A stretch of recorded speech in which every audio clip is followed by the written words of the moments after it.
Hello बच्चों, कैसे हैं आप सब? ठीक। चलिए, मैं भी ठीक हूँ। और गर्मी तो इधर बहुत पड़ रही है, बहुत ज़्यादा गर्मी पड़ रही है। चलिए, कल हम लोग पढ़े थे नॉर्मलता और मोलरता, तो वहीं से लेकर हम आगे चलते हैं। नॉर्मलता कहते हैं विभिन्न नॉर्मलता वाले विलयनों का सामान्य निरूपण। किस तरह से निरूपण किया जाता है? विभिन्न नॉर्मलता वाले विलयनों का सामान्य निरूपण। अगर सिर्फ n रहे तो इसको हम लिखेंगे सामान्य या फिर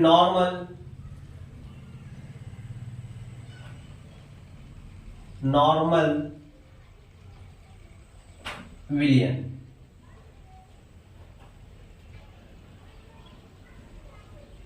नॉर्मल विलयन n/2 रहे, कहीं क्वेश्चन में n/2 देखने को मिल सकता है, n/10 मिल सकता है, n/5 मिल सकता है, 5n मिल सकता है। तो अगर n/2 रहे तो इसको हम कहते हैं सेमी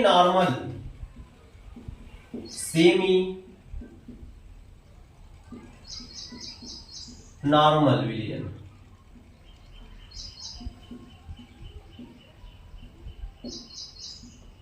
यदि n/5 रहे,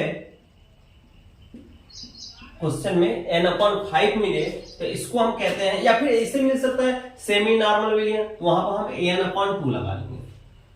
n/5 को पेंटी नॉर्मल विलयन, n/10 रहे तो इसको हम डेसी नॉर्मल विलयन। यदि 5n रहे तो इसको हम पेंटा, n/5 के लिए पेंटी, 5n के लिए पेंटा नॉर्मल विलयन। उसके बाद 10n रहे,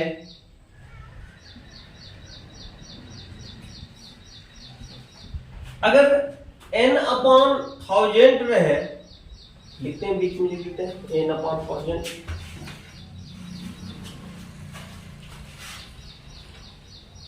n/1000, इसके लिए हम लिखेंगे मिली नॉर्मल विलयन। मिली नॉर्मल विलयन, मिली नॉर्मल विलयन। ठीक।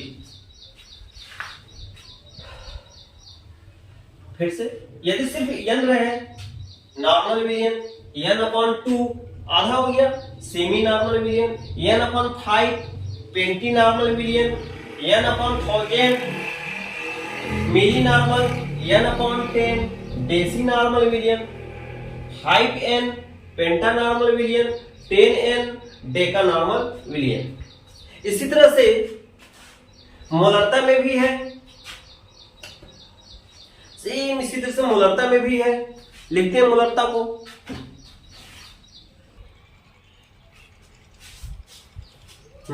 यहां विभिन्न मोलरता वाले विलयनों का सामान्य निरूपण।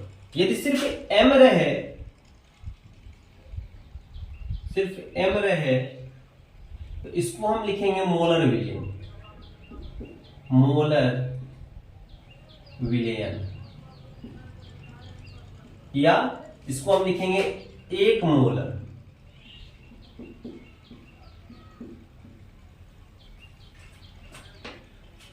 अगर m/2 रहे, सेमी मोलर,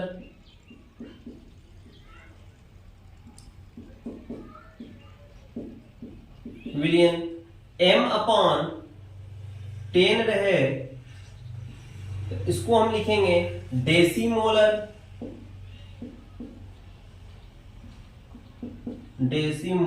विलयन। m/100 रहे इसको लिखेंगे हम सेंटीमोलर विलयन। m अपॉन 1000 रहे तो इसको लिखेंगे हम मिली मोलर विलयन।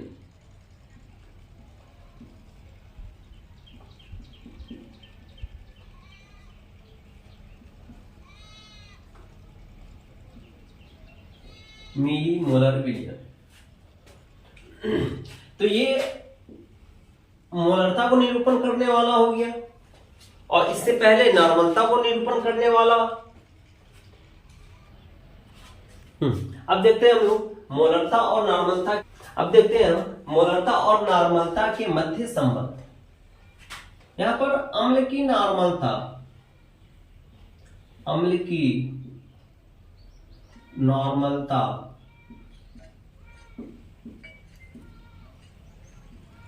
बराबर होता है मोलरता गुणे क्षारकता। और क्षार की नॉर्मलता, क्षार की नॉर्मलता बराबर मोलरता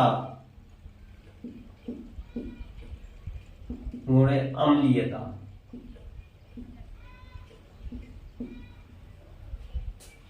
ये दो फॉर्मूला याद रखेंगे आप।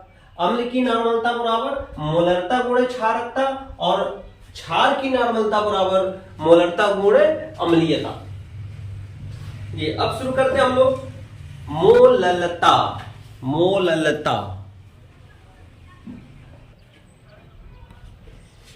मोललता,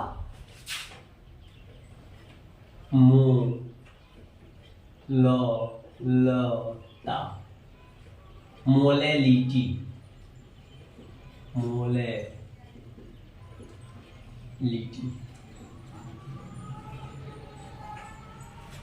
देखिए इसमें क्या होता है, अगर हम विलायक ले लें और विलेय ले लें, विलेय, यहां पर विलायक काम करेगा। 1 किलोग्राम अगर हम विलायक लेते हैं, 1 किलोग्राम विलायक में उपस्थित विलेय की मात्रा मोललता कहलाती है। 1 किलोग्राम विलायक में उपस्थित विलेय की मात्रा मोललता कहलाती है। 1 किलोग्राम विलायक में उपस्थित विलेय की मात्रा मोललता कहलाती है। यानी कि इस 1 किलो में कितने विलायक हैं, यह मोललता कहलाएगा। इसका परिभाषा लिखते हैं हम।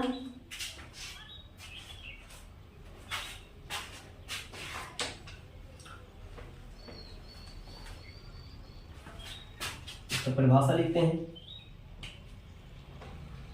1 किलोग्राम यानी कि 1000 ग्राम विलायक में उपस्थित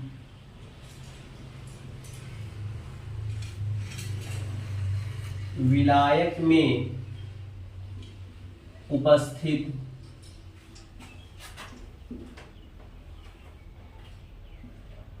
एक किलोग्राम विलायक में उपस्थित विलेय के मोल, विलेय के मोलों की संख्या, विलेय के मोलों की संख्या उस विलयन की मोललता कहलाती है। उस विलयन की मोललता कहलाती है।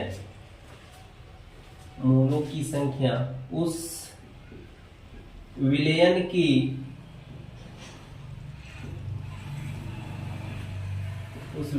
की मोललता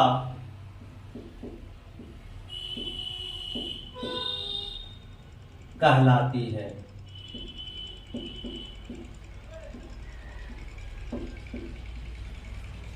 हो गया, ये मोललता हो गया।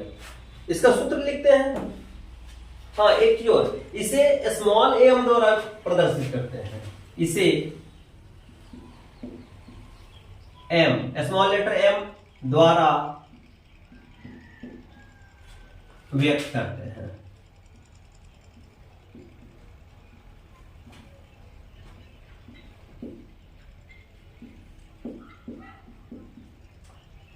इसे एम द्वारा व्यक्त करते हैं। तो यहां पर मोललता बराबर क्या हो जाएगा, फॉर्मूला लिखते हैं।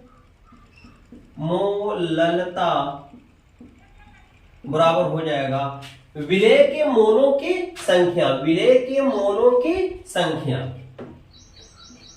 यानी कि विलेय का मोल, विलेय का मोल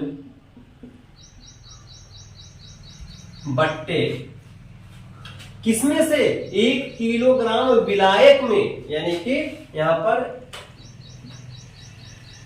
विलायक का द्रव्यमान,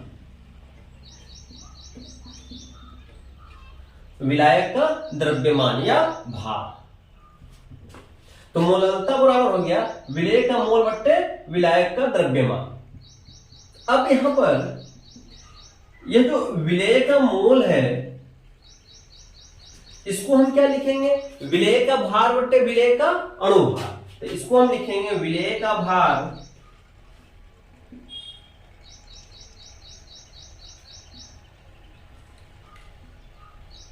बट्टे विलेय का अणुभार।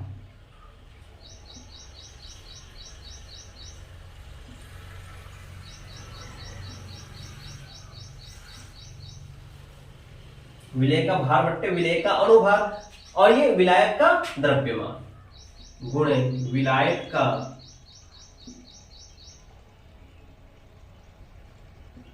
द्रव्यमान,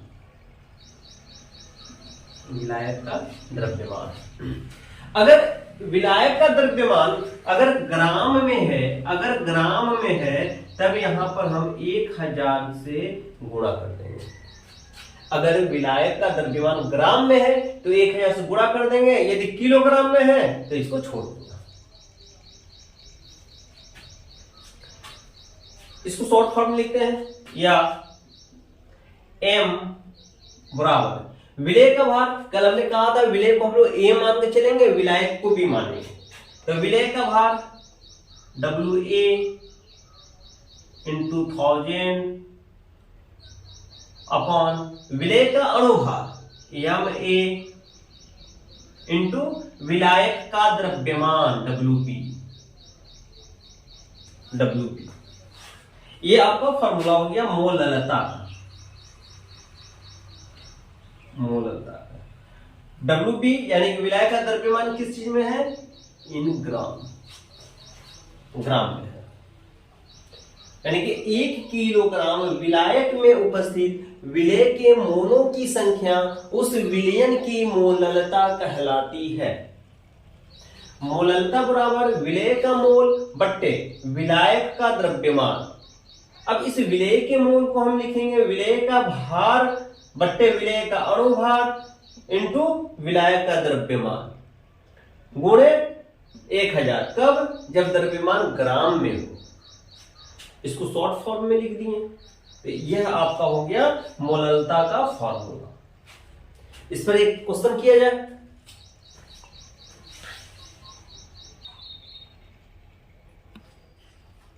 चलिए ये पहला क्वेश्चन देखते हैं। इसमें मोललता के आधार पर कह रहा है कि 10 ग्राम सोडियम हाइड्रोक्साइड को 500 ग्राम जल में घोला गया, तो जो विलयन हो रहा है उस विलयन की मोललता ज्ञात करनी है। तो सबसे पहले क्वेश्चन में जो दे रखा उसको उतारेंगे। 10 ग्राम NaOH, तो यहाँ पे NaOH क्या हो गया, विलेय हो गया। यहाँ पे लिखेंगे विलेय की मात्रा,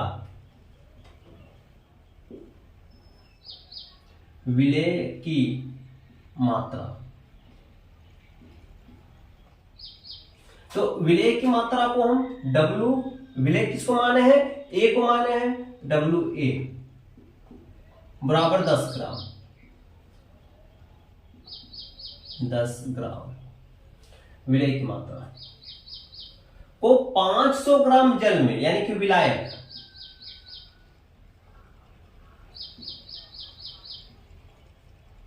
विलायक की मात्रा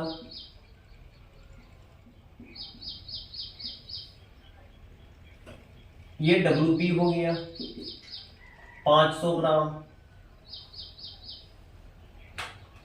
500 ग्राम जल में घोला गया तो विलयन की मोललता ज्ञात करना, हमको मोललता ज्ञात करना है।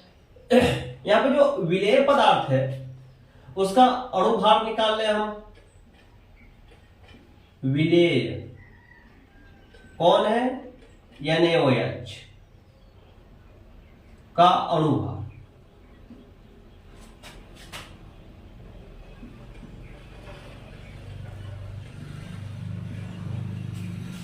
यानी सोडियम, सोडियम का होता है 23, ऑक्सीजन, ऑक्सीजन का हो जाएगा 16, हाइड्रोजन का 1, कितना हो गया टोटल? 16 1 17 23 40, अणुभार हो गया 40। इसलिए मोललता बराबर M बराबर फॉर्मूला क्या होता है? WA, ग्राम में दे रखा है इसलिए 1000 से गुणा हो जाएगा, बट्टे लिखा हुआ है MA इंटू WB, ये फॉर्मूला हो गया।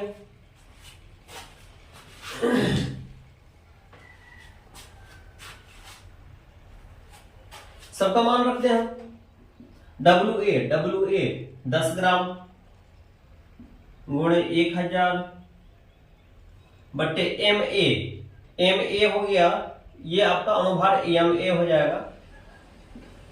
यहां पर MA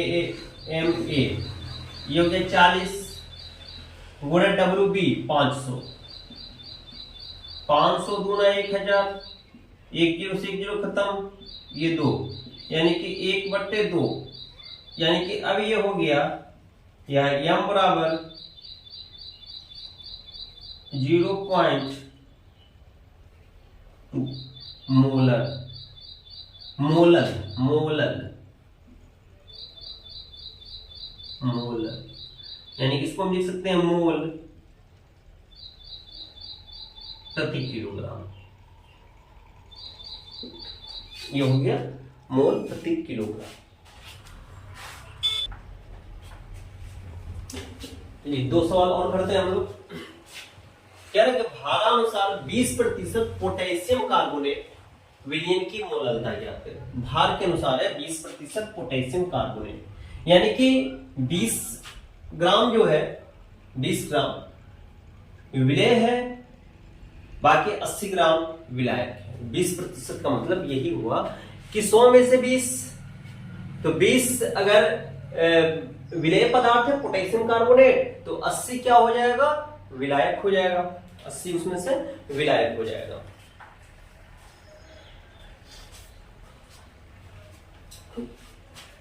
यहां पर लिखते हैं हम विलेय की मात्रा,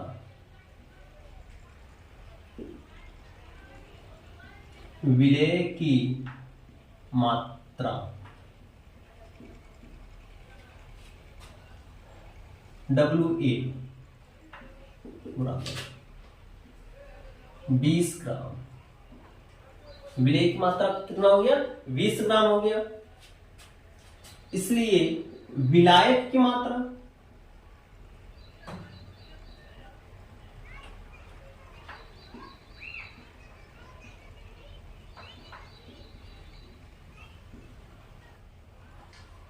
WB बराबर हो जाएगा 100 माइनस 20। चलिए लिखते हैं इसको 80 ग्राम। विलायक है कौन? अपना पोटेशियम कार्बोनेट। यहां पे लिखेंगे हम विलेय, विलेय है अपना पोटेशियम कार्बोनेट। विलेय potassium carbonate K2CO3 potassium carbonate का अणुभार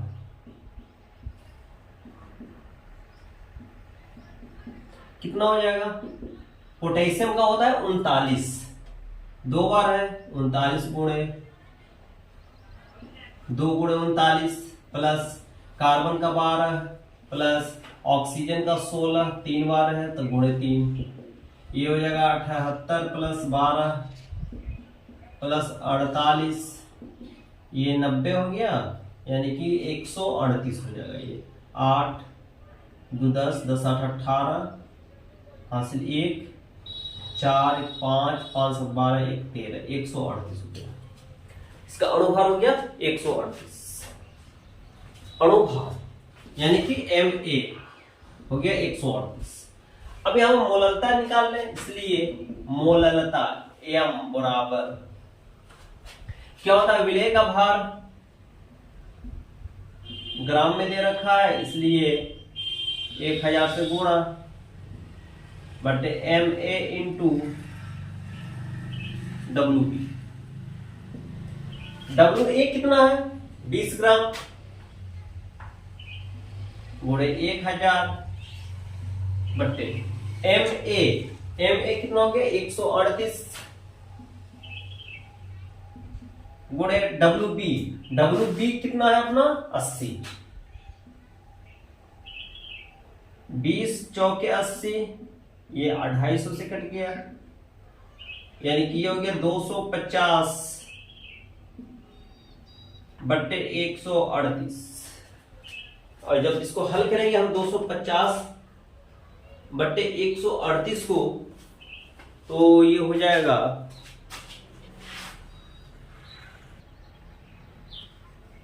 जब इसको हम भाग देंगे तो ये हो जाएगा 1.81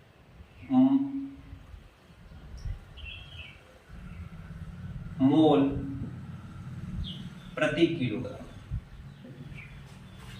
ये हो गया इसका आंसर। सेम इसी तरह से इसको भी कर लेंगे।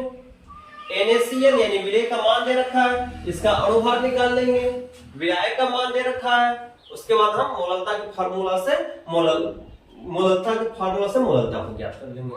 ठीक है, तो ये आपके लिए है, और कल हम लोग पढ़ते हैं मोल प्रभाज्य। कल का टॉपिक रहेगा मोल प्रभाज्य। तब तक के लिए बाय।